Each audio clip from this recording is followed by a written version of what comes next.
Dua, cek. Pak, judulnya apa, Pak? Belajar ikhlas. Belajar ikhlas. Siap. Ya, ya. Sampai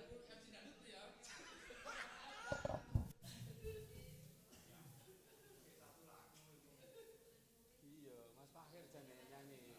Perdamaian, perdamaian.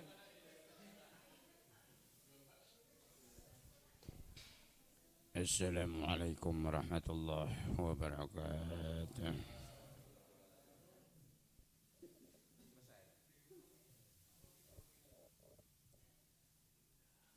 Hadirin rahimakumullah. Sudah.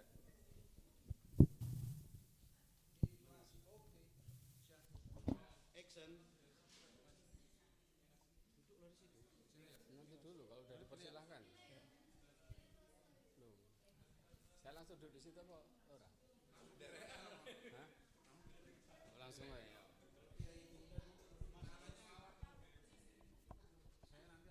Aduh.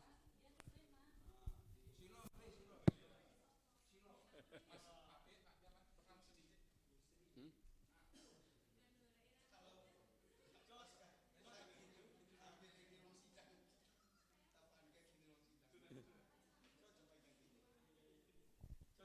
Enak itu. Sandal Kiai ini. Sini didandani sik lah. Makane sampean niku ngelak-ngelok Kiai. Untuk posisi MC sudah oke, tengah-tengah center ya. Siap ya?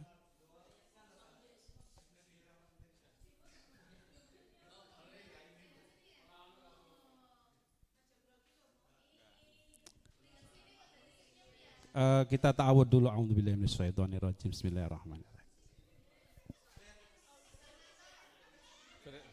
Berarti kan mbok anggap setan ya. Bismillahirrahmanirrahim. Assalamualaikum warahmatullahi wabarakatuh.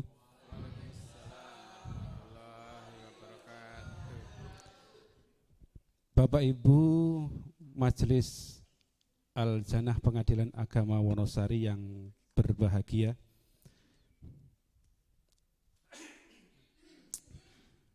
sebelum acara tausiah pada sore hari kita mulai, marilah kita panjatkan puji syukur kehadirat Allah Subhanahu wa taala yang telah mengizinkan kita untuk hadir pada acara hari ini. Dan di tengah kita telah hadir Bapak Kiai Haji Barwanto yang akan menyampaikan tausiah dengan judul Belajar Ikhlas. Kepada beliau kami silahkan. Assalamualaikum warahmatullahi wabarakatuh.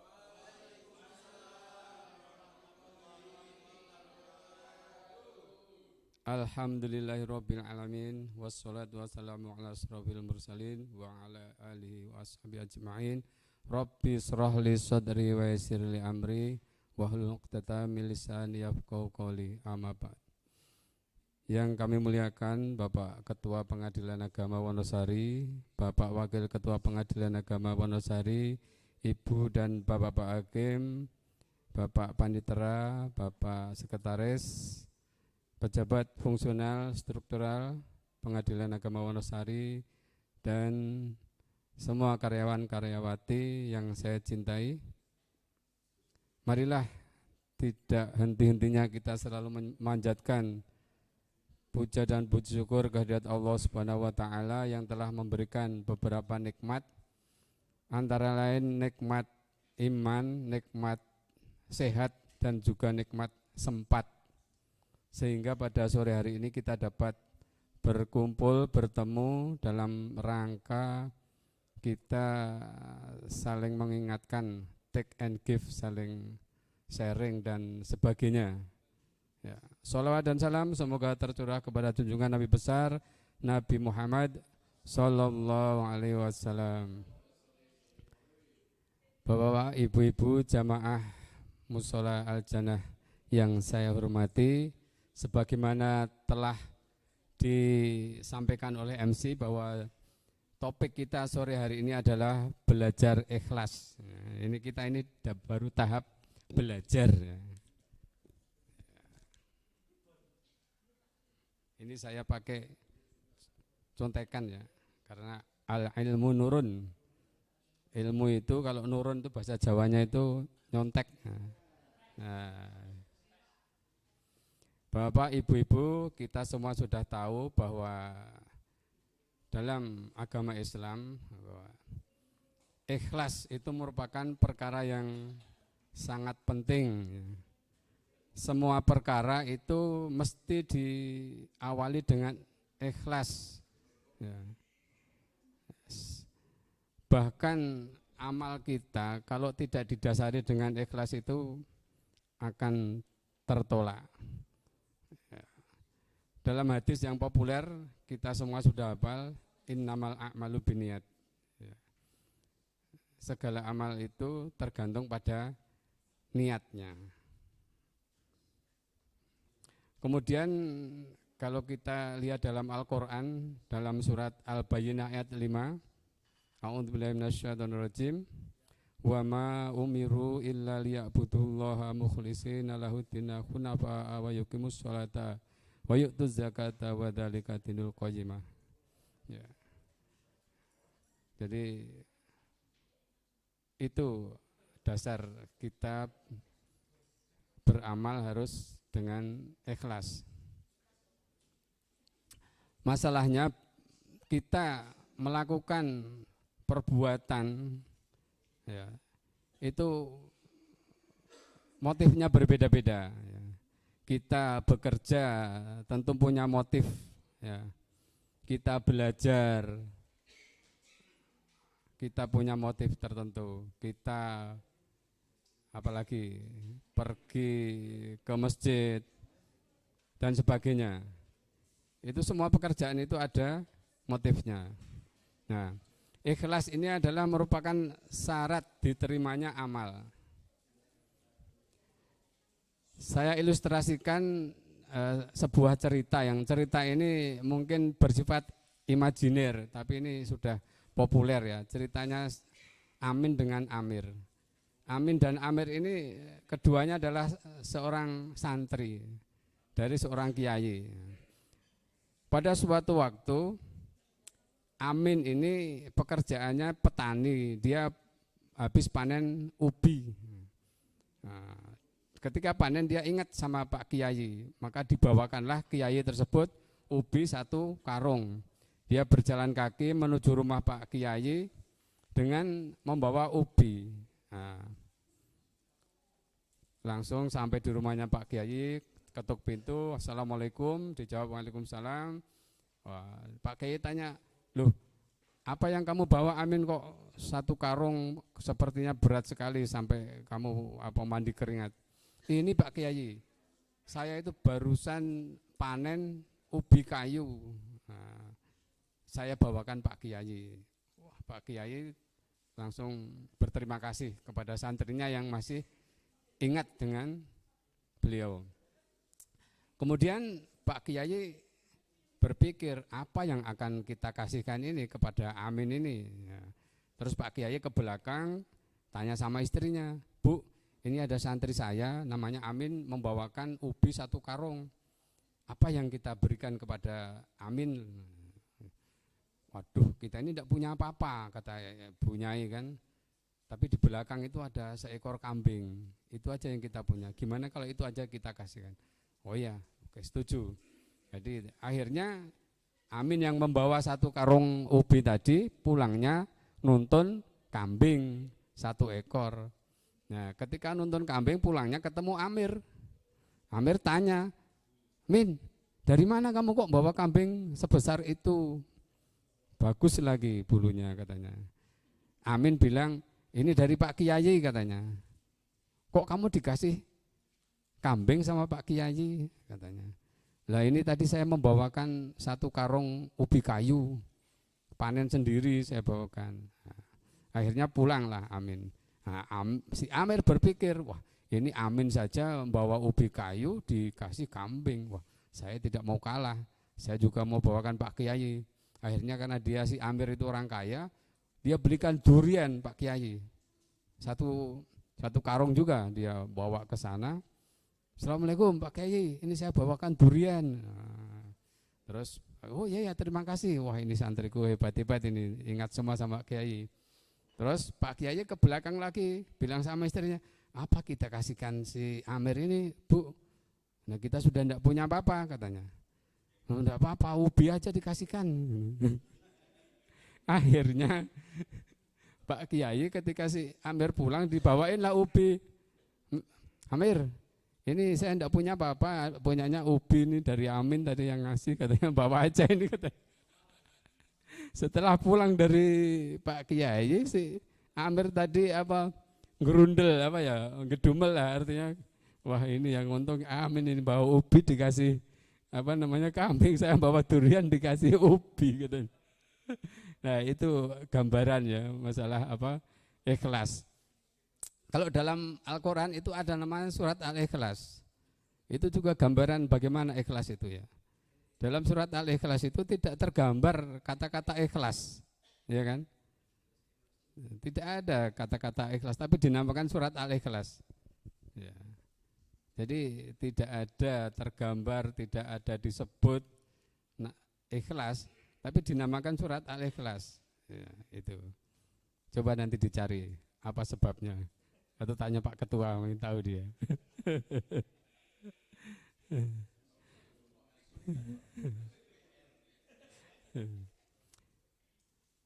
Kata-kata ikhlas ini sebenarnya hampir setiap hari, bahkan setiap lima waktu ya kita deklarasikan di hadapan Allah Subhanahu wa taala.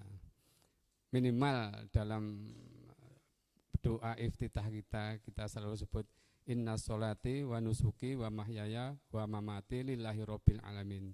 Sesungguhnya sholatku, ibadahku, hidup dan matiku hanyalah untuk Allah. Ya, itu tiap hari kita selalu membaca itu. Nah, ada kata-kata lillahi. Ya. Dalam Al-Quran kalau kita teliti, kata lillahi itu mengandung 3 arti.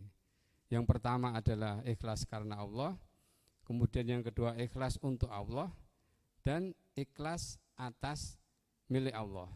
Nah, terus apa bedanya? Ya. Apa bedanya ikhlas karena Allah, ikhlas untuk Allah, dan ikhlas atas milik Allah?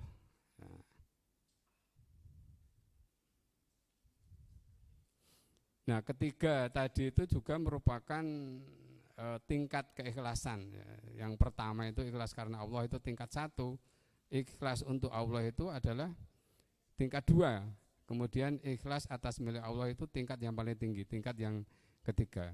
Kalau Imam Al-Ghazali itu menyebutkan bahwa ikhlas itu secara sederhana adalah sidqun niyah fil amal, yaitu lurusnya niat dalam beramal, baik ibadah mahdhah maupun ghairu mahdhah atau dalam bermuamalah. Nah, baiklah kita masuk ke jenjang ikhlas yang pertama adalah ikhlas karena Allah. Bahwa dalam kehidupan sehari-hari persoalan kita itu adalah kita itu terlalu sering melakukan amal bukan karena Allah tetapi karena manusia.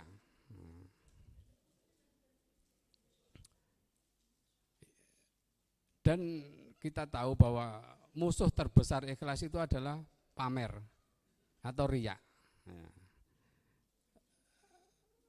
Riya itu sifatnya sangat halus ya, dan sangat terselubung. Ya. Jadi kita sering melakukan riya tanpa kita menyadari. Ya. Jadi gampangnya riya itu kita mempertontonkan kesalahan kita, kebaikan kita, ya. Itu.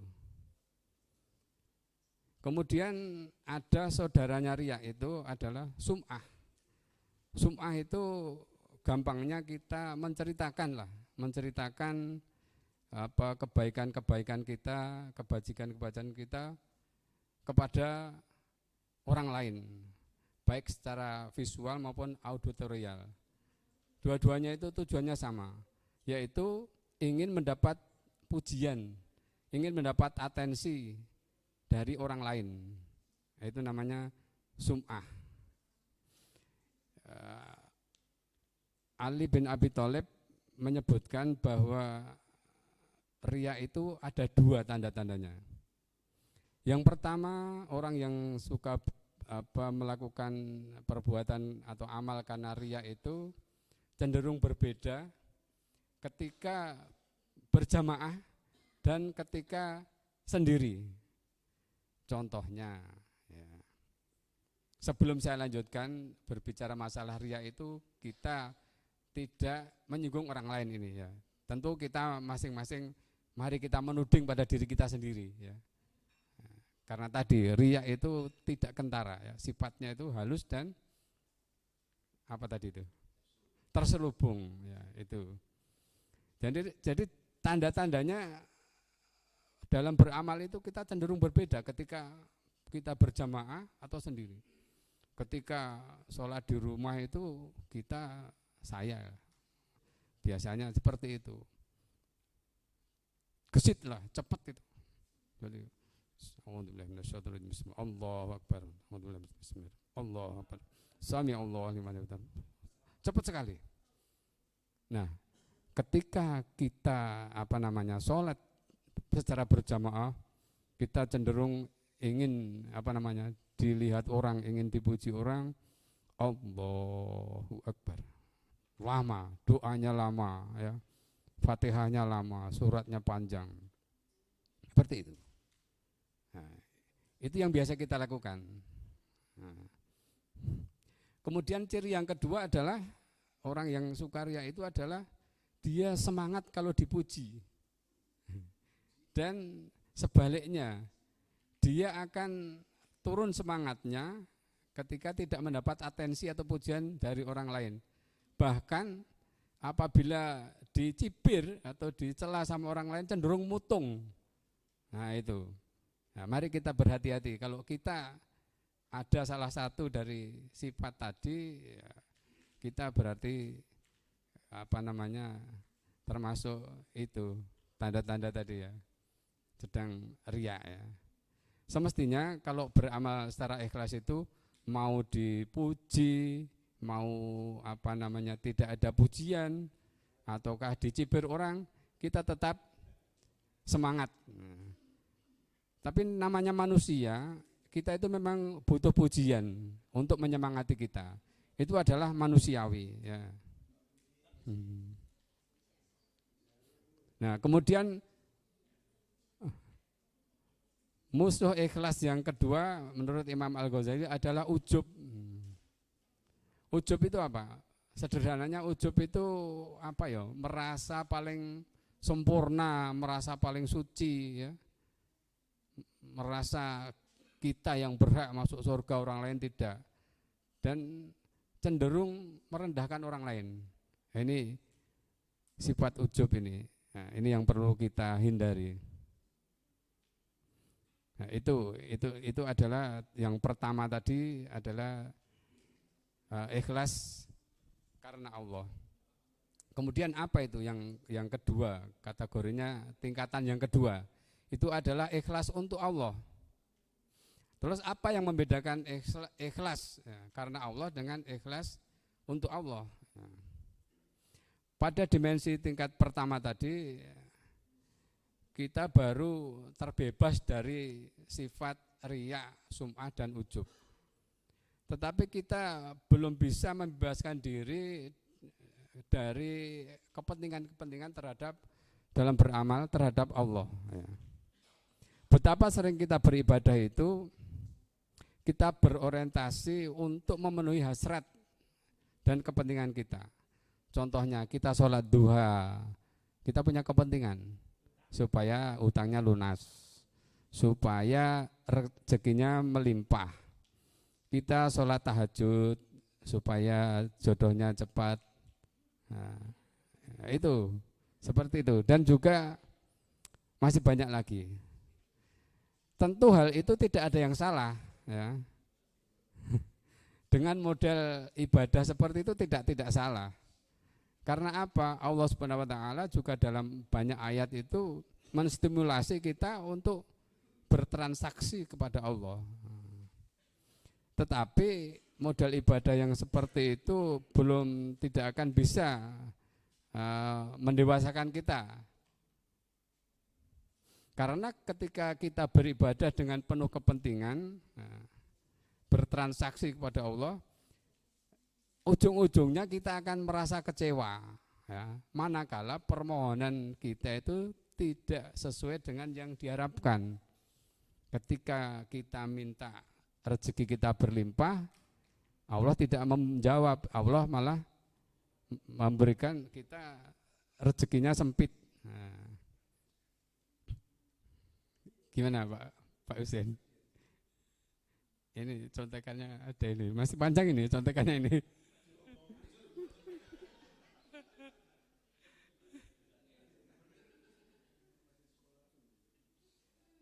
Itu contoh ini tanda-tanda waktu sekolah suka ngepek ini.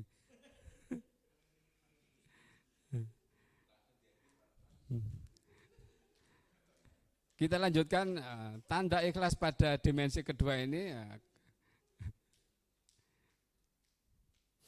Tanda ikhlas pada dimensi kedua itu adalah kita memiliki rasa cinta kepada Allah Subhanahu wa taala. Itu kata kuncinya seperti itu, ya. Maka Imam Al-Ghazali menyebutkan bahwa ada 3 model ibadah, bukan Imam Al-Ghazali ini, Ali bin Abi Thalib, ya. Kita itu dalam beribadah itu ada 3 tipe model. Yang pertama adalah model Buddha. Buddha itu melakukan sesuatu karena takut kepada majikan. Ya. Dia melakukan sesuatu karena ada majikan, karena takut, ya, karena takut tidak digaji. Ya. Kemudian tipe kedua adalah tipe pedagang. Pedagang itu kita tahu selalu berhitung untung dan rugi. Ya. Berhitung untung dan rugi. Semuanya bersifat transaksional. Apa yang kita berikan, dan apa yang kita dapatkan. Kita memberi sesuatu sekian, maka kita harus mendapatkan yang lebih dari apa yang kita berikan. Nah, itu. Demikian juga tadi yang saya katakan, tipe Buddha itu dia beribadah kepada Allah itu karena takut, takut nanti masuk neraka, ya, dan sebagainya. Demikian juga tipe pedagang beribadah karena ingin mendapatkan surga dan tidak mau rugi nanti dapat neraka.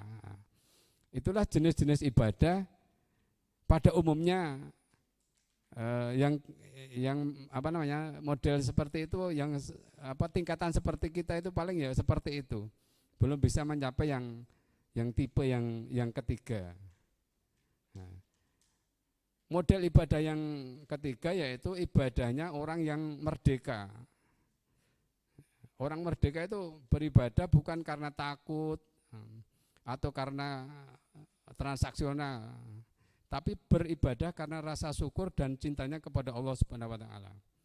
Jadi syukur itu berada dalam kesadaran di sini, kemudian melahirkan rasa cinta di dalam hati dan diejawantahkan dalam amal perbuatan. Kalau kita baca-baca hadis itu, Rasulullah itu mengkategorikan ada 3 tanda orang yang mencintai. Nah, ini bisa kita terapkan dalam segala subjek, ya, dan kehidupan sehari-hari. Tanda-tanda orang yang mencintai itu yang pertama adalah senang berbicara dengan orang yang dicintai. Ya. Kalau tidak percaya tanya Mas Mariono. Mana Mas Mariono?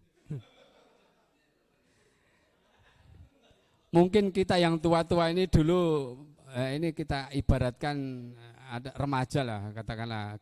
Dulu ketika kita jatuh cinta, ya, kepada seseorang, itu tentunya kita juga selalu ingin berbicara, ya, dengan orang yang dicintai. Kalau dulu belum ada WA, jadi surat cinta itu dibaca berulang-ulang. Terakhir ada tulisan maaf, tulisannya jelek. Ya, kalau sekarang Selalu ingin berbicara dengan yang dicintai. Kalau sekarang itu pakai WA kan, dibaca diulang-ulang, selalu dilihat HP-nya kok belum ada WA dari si dia ya. Nah, selalu ingin bicara. Ini kok belum ada telepon, ini sudah habis isya kok belum ditelepon. Nah, gelisah kalau belum ditelepon ya. Nah, demikian juga kalau kita cinta kepada Allah, selalu ingin berbicara. Nah, bagaimana caranya? Nah, Allah telah menurunkan kitab suci Al-Qur'an. Kitab suci Al-Qur'an itu adalah kalamullah. Kalamnya Allah ya. Itu adalah surat cintanya Allah kepada umatnya. Tentu kalau kita mencintai Allah, kita ingin selalu membaca Al-Qur'an ya. Nah, Al-Qur'an itu kan bahasa Arab ya. Tentu kita berusaha untuk tahu artinya. Misalnya kita punya pacar orang Indonesia saja lah, tapi dia itu sok pinter nyurati kita pakai atau WA dengan kita itu pakai bahasa Inggris. Kalau kita cinta dengan orang tersebut, kita kira-kira pengen enggak tahu artinya itu? Mesti pengen tahu. Misalnya Mas Mariono di WA oleh sopo Mbak Tika lah, katakanlah gitu. Contoh itu. Mbak Tika itu menggunakan bahasa Inggris, ya toh? Dia itu pakai bahasa Inggris kan. Nah, tentu Mas Mariono tidak hanya langsung menjawab I love you too, tidak mungkin, karena WA-nya panjang, mesti dia pengen tahu kan apa artinya ini yang di WA-kan ke saya ini apa, mesti kepengen tahu. Demikian juga ini Al-Quran ini adalah surat cintanya Allah kepada kita, yang bahasanya kita ada yang paham, ada yang tidak. Tentunya kita berusaha untuk mengetahui apa yang diinginkan oleh Allah dalam surat cinta itu. Ya. Kemudian tanda yang kedua adalah senang bertemu dengan yang dicintai. Nah, ini senang. Jadi misalnya sudah pulang kantor terus istirahat tidur, ini kok lama bener paginya ini, setelah kepengen masuk kantor ya, masalahnya pengen ketemu dengan seseorang. Nah, ini tanda-tanda kalau cinta. Jadi kalau ada kok rumahnya jauh kok selalu kok meruput pagi-pagi udah ke kantor, itu tanda-tanda itu. Nah, jadi ingin selalu bertemu dengan orang yang dicintai. Contohnya Pak Sapari. Pak Sapari itu pokoknya biar malam biar apa pulang pokoknya mulai. Entah lewat mana, entah lewat Ngororo atau lewat mana, mesti mulai pokoknya. Mesti pulang. Mesti pulang. Saya salut betul Pak Sapari itu. Saya mau tanya sama Bu Sapari, apa ini yang dibaca-baca Bu Sapari, doanya apa itu loh. Pak Sapari itu luar biasa. Kalau dapat makan dari kantor, syukuran dari teman, enggak pernah dia makan, dibawakan istrinya. Meskipun itu dapatnya pagi-pagi, sarapan pagi, dibawa sore. Mbuh basi, mbuh rara ngerti, pokoknya digawake bojone. Itu luar biasanya Pak Sapari itu. Hebat itu. Nah, itu tanda-tanda bahwa cinta betul Pak Sapari dengan istrinya. Ya, selalu ingin bertemu. Kalau yang jarang pulang itu dicurigai.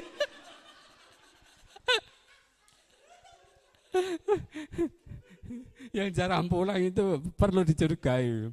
Siapa yang jarang pulang di sini? Pak Khairil? Atau saya sendiri? Ya itu, jadi senang, selalu ingin berbicara dengan, itu tadi yang pertama, senang berkumpul, bertemu dengan yang dicintai. Jadi demikian juga ini tadi kan diibaratkan kalau orang ya, manusia kan, sekarang manusia dengan Allah. Kalau orang cinta kepada Allah tentu selalu ingin bertemu dengan Allah, malam-malam, sholat tahajud, ya.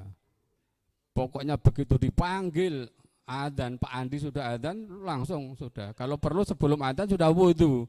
Karena ingin segera bertemu dengan yang dicintai yaitu Allah Subhanahu wa taala. Jadi ketika takbiratul ihram, Allahu Akbar. Itu secara fisik kita memang ada di bumi. Tapi secara rohani ya, kita sebenarnya sedang berkomunikasi dengan Allah. Begitu juga ketika jam 3 malam, ini Pak Sapari yang rajin membangunkan ini. ketika jam 3 malam, bahkan Pak Safari itu kadang tidak tidur dia karena murojaah, kemudian apa namanya sholat malam.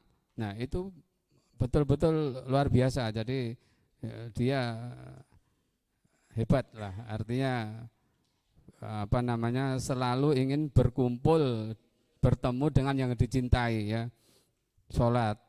Nah, itulah media kita untuk bertemu dengan Allah itu adalah dalam sholat ya, dan munajat kita. Kemudian ini banyak materinya, saya singkat saja lah, nanti setelah Mbak Puji kan yang gelisah. Yang ketiga adalah tandanya menyenangkan orang yang dicintai ya. Tentunya misalnya ini orang masih pacaran itu ya, misalnya jalan bareng itu bilang, "Mas, itu kerudungnya bagus ya." Itu kalau udah tahu itu, udah tak beliin aja.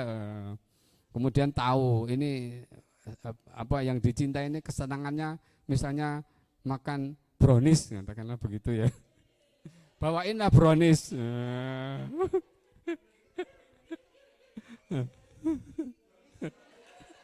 Brownies Amanda, oh, itu terkenal dia. Jadi bahkan harapannya itu menjadi kewajiban. Harapan tadi misalnya, wah itu bakso di sana itu enak, itu kan harapan toh. Bagi pasangannya itu kewajiban. Ayo besok kita makan bakso di sana. Sekarang kita implementasikan dengan apa cinta kita kepada Allah. Ya, jadi tadi apa menyenangkan orang yang kita cintai. Ya, jadi Allah senang kalau hambanya itu suka bersedekah, bersedekah kayak Pak Husain itu rajin bersedekah. Karena itu memang Allah mencintai. Ya, kemudian Allah senang kalau hambanya itu senang apa suka sholat malam, suka baca Al-Quran. Nah, itu kita lakukan. Bahkan harapannya itu menjadi seakan-akan kewajiban. Allah apa menganjurkan anjurannya ya, sholat sunat seperti sholat rawatib, sholat duha dan sebagainya. Itu kalaupun kita tidak lakukan kan tidak apa-apa, tapi kita seakan-akan wajib. Nah itu tadi betul-betul itu tanda cinta. Nah itulah ikhlas dalam dimensi kedua. Kemudian yang terakhir, ini sudah jam berapa lagi? Hah? Wah sudah jam 4 ya. Iya tepat loh jamnya itu, kita anu aja lah. Jam berapa Mas? Hah? Tepat itu. Nanti kita lanjut saja ke apa namanya materi berikutnya. Kasihan yang jauh-jauh ya. Barangkali ini masih satu materi ini. Ikhlas apa atas milik Allah ya, bersambung. Nanti kapan-kapan aja lah. Baik, terima kasih. Ini ada kurang lebihnya, mohon maaf. Banyak lebihnya, ini mohon maaf. Akhirul kalam, assalamualaikum warahmatullahi wabarakatuh. Terima kasih Ustadz atas tausiahnya pada hari ini. Semoga kita bisa mengambil manfaat dan menerapkannya pada kehidupan kita sehari-hari. Sekedar pengumuman untuk infak hari ini terkumpul 165.000.